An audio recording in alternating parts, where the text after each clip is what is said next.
Middle Eastern night. Sand, smoke, and gunfire sweeping from three directions. The SEAL team pressed against a crumbling wall, radio burned out, ammunition nearly gone. A desperate whisper. This is it. No air support, no escape. All heads dropped, preparing for the end. Then, roar, the sky exploded. And A-10 Thunderbolt II tore through the night, engines screaming like thunder, GAU-8 cannon roaring with fury. The entire valley froze solid. Death itself was torn apart by rage from above. Have you ever thought it was all over? Until someone appeared, doing what no one else dared to try? Where are you watching this from? What would your first emotion be in this situation? Share your thoughts and don't forget to subscribe to follow this story to the end.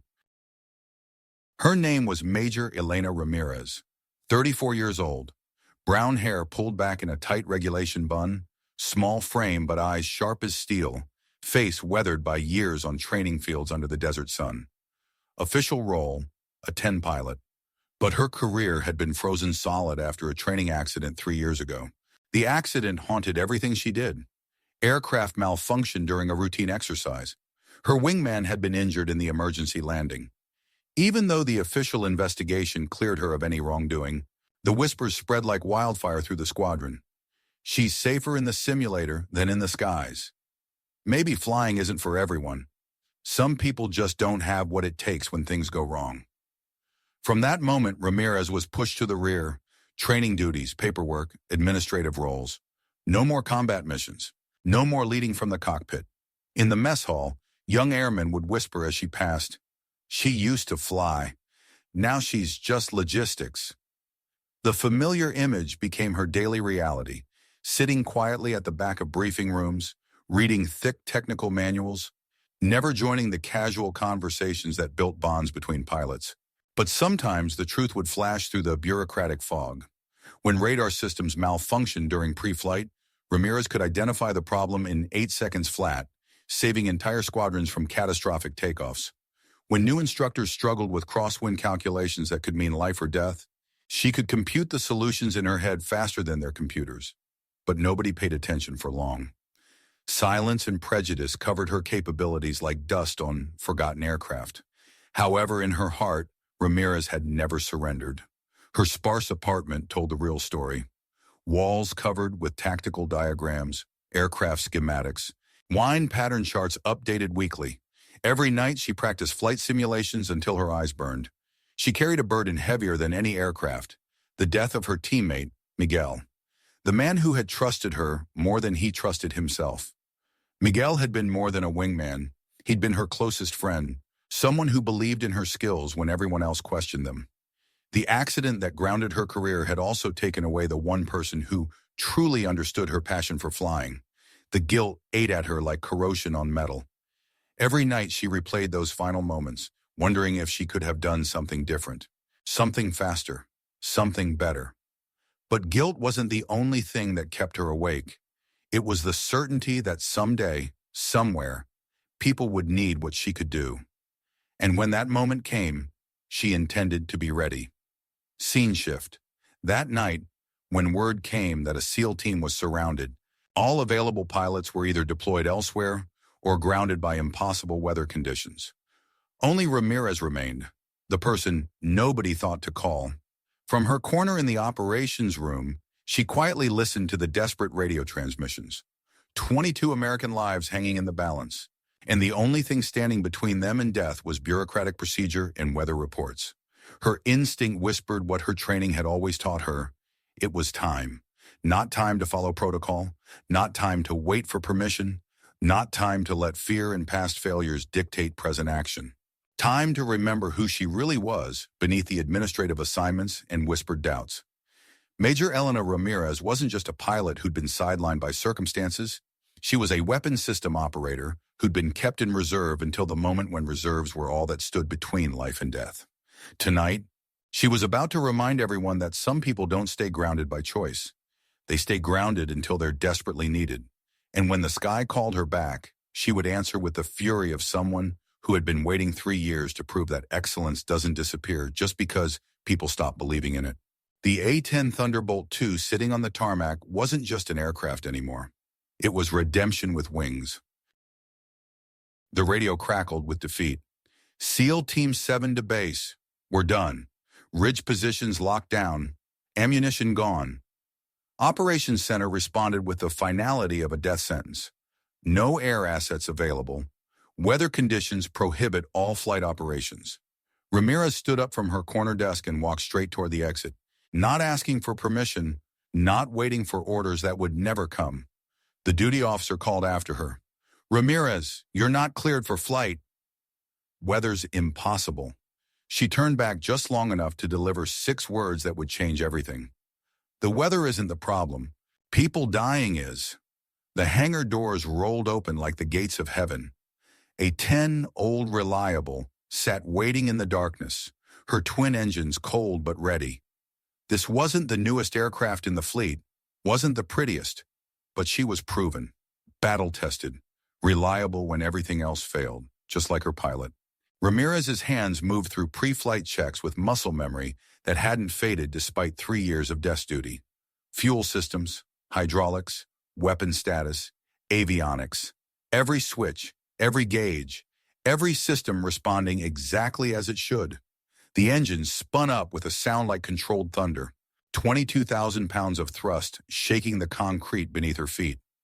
As the A-10 rolled toward the runway, ground crew members stopped what they were doing and watched. They'd heard the radio transmissions. They knew what this meant. One pilot, one aircraft, against impossible odds and direct orders. The takeoff was pure poetry written in jet fuel and determination. Fire erupted from the engines as Old Reliable clawed her way into the storm-torn sky. Sand swirled in the prop wash, and Elena Ramirez's eyes held the focused intensity of someone who had finally found her way home. Breaking through the cloud layer, everything became a symphony of instinct, training, and 3 years of suppressed need for redemption. The SEAL position appeared below like a tactical nightmare. Enemy forces in prepared positions on 3 sides, heavy weapons concentrated to create overlapping fields of fire, no escape routes left open.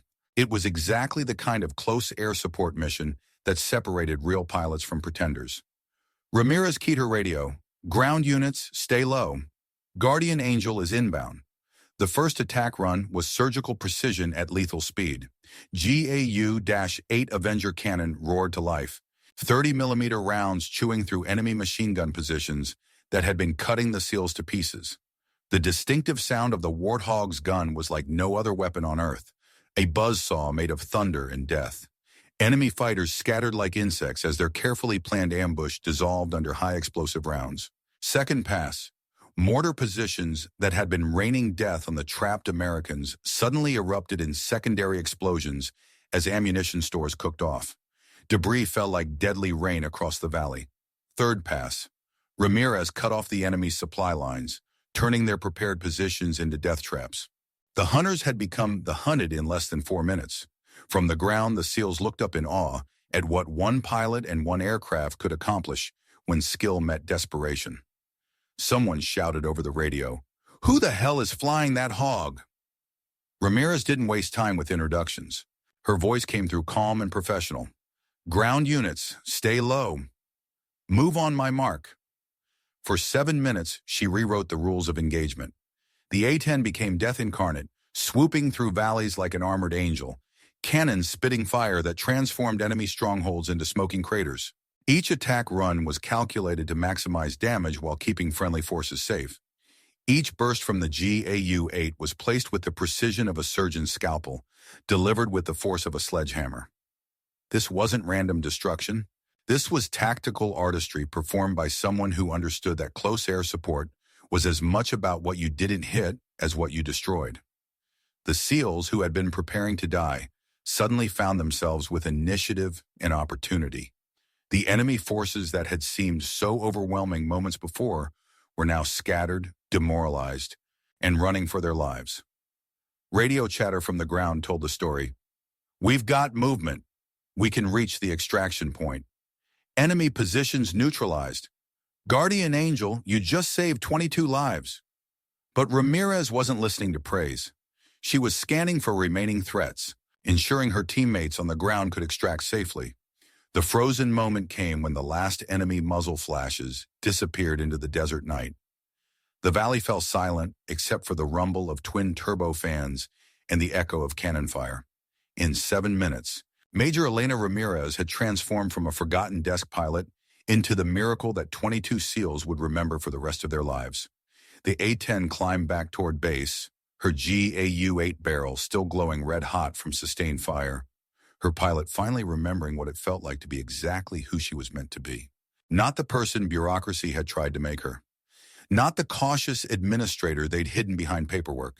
The warrior who had been waiting 3 years for the sky to call her name again. And when it did, she answered with fury and precision that reminded everyone why some heroes never really retire. They just wait in the shadows until the moment when shadows aren't enough anymore. In the operations center, a young officer whispered to his colleague, "That's Ramirez. You don't know her story?" The truth began to spread like ripples in still water. Elena Ramirez hadn't always been the forgotten pilot in the corner office.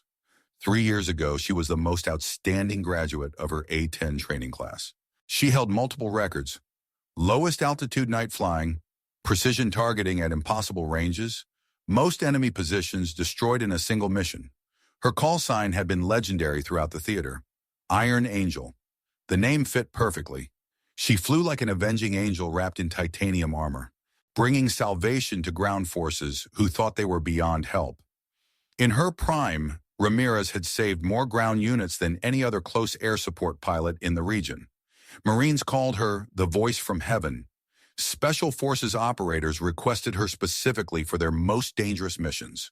Her wingman during those glory days had been Captain Miguel Santos, a pilot almost as skilled as she was and twice as reckless. Together, they'd formed one of the most effective combat teams in modern military aviation. But success in combat aviation is always temporary, always fragile, always one mechanical failure or split-second decision away from tragedy. The mission that ended her career happened on a Tuesday that started like any other.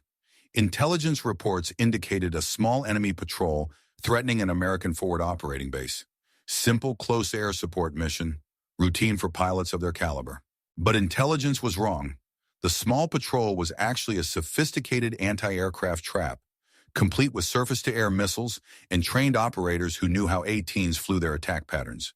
Miguel's aircraft was hit during their second pass. SAM impact to the port engine, hydraulics failing, controls barely responsive. Ramirez followed proper procedure: maintain formation, guide the damaged aircraft toward safe landing, provide cover during emergency approach. She did everything right. Every decision matched textbook protocol. Every radio call was professional and accurate. Miguel almost made it to the runway. His A-10 hit the ground hard, skidded through the crash barrier, and burst into flames. The rescue crews pulled him out alive, but barely. Third-degree burns, broken back, crushed pelvis. He spent 8 months in military hospitals before he was stable enough for medical retirement. The investigation cleared Ramirez completely. No pilot error, no tactical mistakes, unavoidable casualty due to enemy action. But the numbers on the report couldn't capture what she felt. Miguel had trusted her to bring him home. He'd followed her lead into that valley, relied on her tactical judgment, believed her assessment of the threat level, and she'd watched his aircraft fall from the sky like a broken bird. The guilt consumed her like acid, not the technical guilt that investigations could absolve, but the deeper guilt of someone who survived when their best friend didn't. She requested transfer to non-combat duties, voluntary grounding, administrative assignment. Her commanders tried to talk her out of it. "Ramirez, you're one of our best. We need you in the cockpit, not behind a desk." But she was finished with making decisions that could get people killed. For 3 years, she carried that guilt like shrapnel in her chest. Every day, she wondered if Miguel would have lived, if she'd made different choices, flown different patterns, recognized the trap sooner. The whispers around the base weren't entirely wrong. She had become safer in simulators than in the sky. Not because she lacked skill, but because she'd lost the warrior's most essential quality: the ability to accept that sometimes good people die, despite perfect execution. But tonight, listening to those SEAL radio transmissions, something had shifted. Maybe it was the desperation in their voices. Maybe it was the certainty that they would die without help. Maybe it was finally understanding that hiding from risk didn't honor Miguel's memory. Or maybe it was simpler than that. Nobody else was coming. The SEALs needed someone to risk everything for the chance to save them. And despite 3 years of self-imposed exile, Elena Ramirez was still the best close air support pilot in the theater. The story spread quickly through the base as people pieced together what had happened. She carried guilt like shrapnel.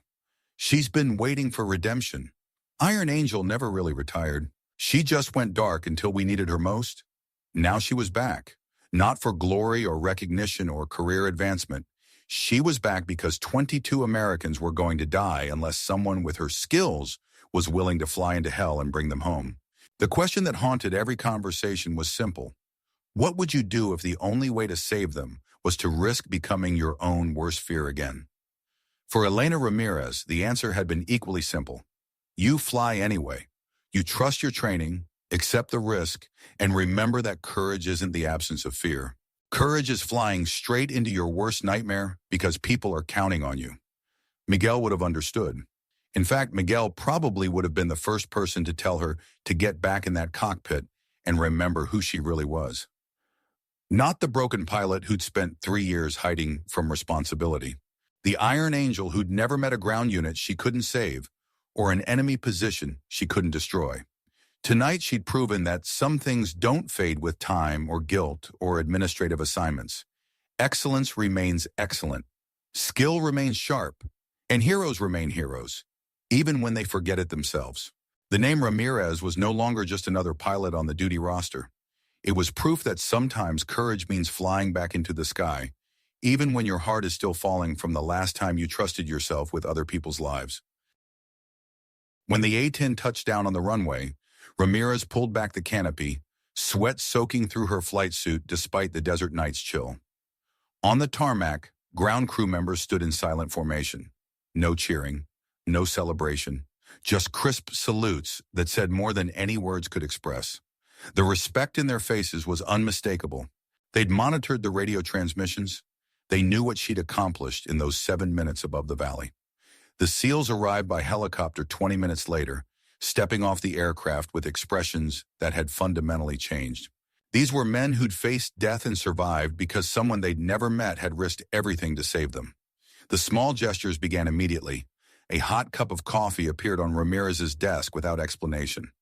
Nobody claimed responsibility for putting it there. Someone had taped a photograph of an A-10 to the operations room wall with handwritten words, "Guardian Angel, always ready." The maintenance crew treated her aircraft like a sacred relic, polishing the GAU-8 cannon barrel that was still warm from sustained fire, checking every system with the reverence usually reserved for historical artifacts. The way people addressed her changed overnight. Instead of Major Ramirez or the old dismissive tone, she heard whispered references. The one who came back. Iron Angel. The pilot who breaks weather. SEAL Team 7 made a point of visiting her before their next deployment. Not for briefings or tactical discussions, but simply to shake her hand and look her in the eyes. Staff Sergeant Rodriguez, the team leader, spoke for all of them. "Ma'am, we don't have words for what you did, but we want you to know, we'll never forget." Ramirez maintained her characteristic quiet demeanor, still reading technical manuals, still keeping to herself. But the atmosphere around her had transformed completely. During training sessions, younger pilots gravitated toward her, hanging on every detail of tactical discussions that had once been ignored. How do you calculate firing solutions in crosswinds? What's the minimum safe altitude for close support in urban terrain? How do you distinguish friendly forces from enemy in low visibility? She answered every question with the patience of someone who understood that knowledge wasn't just academic theory. In combat aviation, attention to detail literally meant the difference between life and death. The respect wasn't just professional, it was personal. People who had spent 3 years treating her like a relic of better days suddenly realized they'd been overlooking someone whose skills could save their lives. Master Chief Peterson, who managed flight operations, made a simple announcement during the weekly briefing. Effective immediately, Major Ramirez is cleared for combat operations at her discretion. No weather restrictions, no mission limitations. It wasn't an official order from headquarters. It was a field commander's recognition that some assets were too valuable to keep grounded by bureaucratic caution. The young airman who had once whispered about her safety in simulators now competed to work on her aircraft maintenance. Being assigned to Iron Angel's ground crew became a mark of distinction, a sign that you were trusted with equipment that had proven itself when everything else failed. The change was most visible in the mess hall. Instead of sitting alone at corner tables, Ramirez found herself surrounded by people who wanted to hear her stories, learn from her experience, and understand how she'd maintained such precise skill during 3 years of forced inactivity. She rarely talked about herself, but when she did speak, everyone listened with the intensity of students learning from a master. Her locker in the flight line became an unofficial shrine. The flight suit hung clean and pressed, ready for immediate use. Helmet polished to perfection. Survival gear inspected and updated weekly, not for show or ceremony, but as a constant reminder that some heroes don't need medals or official recognition. They just need to be ready when readiness becomes the only thing standing between good people and death. The message was clear to everyone who saw it. Iron Angel might have spent 3 years in administrative exile, but she'd never stopped being a weapon of precision and salvation. She'd just been waiting for the moment when the sky would call her name again. And when it did, she'd answered with the fury and skill that reminded everyone why legends never really retire. They just wait in silence until silence isn't enough anymore. Major Elena Ramirez never requested reinstatement to active combat status. She never demanded recognition for that night's actions. She never asked for medals or commendations or official acknowledgement of her heroism. But something deeper had changed that couldn't be captured in personnel files or mission reports. Whenever crisis situations developed, the question echoed through operations centers. Is Iron Angel still here? Not is Ramirez available? Not can we reach Major Ramirez? Is Iron Angel still here? The name had transcended the person and become something larger, a symbol of hope when hope seemed impossible, a reminder that salvation sometimes came from unexpected directions. Gradually, throughout the military community, the image of that A-10 tearing through storm clouds became legendary, not because of the tactical success, though that was remarkable, not because of the precision flying, though that was masterful, but because it represented something that every service member understood, the moment when someone steps forward to do what nobody else can do, regardless of personal cost. The nickname Iron Angel spread far beyond her original base. Ground units throughout the region began requesting her specifically for close air support missions. Not officially, since official channels took weeks to process, but through the informal networks that kept military operations running. Word would spread, Iron Angel's flying today. Maybe we'll see sunrise. That simple phrase became a motto for impossible missions in desperate circumstances. It wasn't about her personally anymore. Elena Ramirez had become the human embodiment of a principle. Some people never really leave the fight, even when circumstances force them to step back. They wait in the shadows, maintaining their skills, preparing for the moment when shadows aren't sufficient protection. Young pilots throughout the Air Force heard her story during their training, not as official curriculum, but as the kind of legend that instructors shared during late-night conversations about what it really meant to serve. There was this pilot, they'd say, grounded for 3 years after an accident, could have stayed safe behind a desk for the rest of her career. Instead, when SEALs were dying and nobody else could fly, she broke every regulation in the book and saved 22 lives. The story always ended the same way. Excellence doesn't disappear just because people stop believing in it. That lesson resonated with everyone who'd ever been underestimated, overlooked, or written off as past their prime. Elena Ramirez had proven that sometimes the most dangerous weapons were the ones gathering dust in the corner, maintained by people who'd never forgotten what they were capable of accomplishing. Her personal space reflected this transformation. The flight suit in her locker remained clean and pressed, ready for immediate deployment. Not as decoration or nostalgia, but as a constant reminder that readiness was a choice, not a circumstance. Her technical manuals were updated weekly with the latest tactical developments. Her flight simulator scores remained perfect despite her administrative assignment. Her physical conditioning met combat standards even though combat wasn't officially part of her duties. Because Elena Ramirez understood something that many people learned too late. You don't maintain excellence for recognition or reward. You maintain excellence because other people's lives depend on your readiness to perform when performance becomes critical. The symbol she'd become inspired other military personnel who'd been sidelined by circumstances beyond their control. Injured veterans pushed through rehabilitation programs, remembering that Iron Angel had spent 3 years preparing for a moment that might never come. Experienced service members facing forced retirement maintained their skills anyway, understanding that society might still need what they could offer. Support personnel took pride in roles that seemed invisible, knowing that invisible didn't mean insignificant. Elena Ramirez had become proof that heroes don't always wear their capabilities on their sleeves. Sometimes they carry excellence quietly, waiting for the moment when quiet excellence becomes the only thing that can save lives. The A-10 Thunderbolt II, sitting on the flight line, was no longer just an aircraft assigned to a specific pilot. It had become a monument to the idea that some people rise in silence, exactly when rising becomes essential. In military circles, her story became shorthand for a fundamental truth. Never count someone out just because they've stepped back from the spotlight. The most lethal weapons are often the ones nobody thinks to use until conventional options have been exhausted. And sometimes when conventional wisdom fails and impossible situations demand impossible solutions, the quiet professional in the corner becomes the miracle everyone desperately needs. Comment: respect. If you believe some heroes never really leave, they rise in silence exactly when it matters most. And subscribe to HL Stories if you believe not every hero needs a medal, only the courage to stand when no one else will.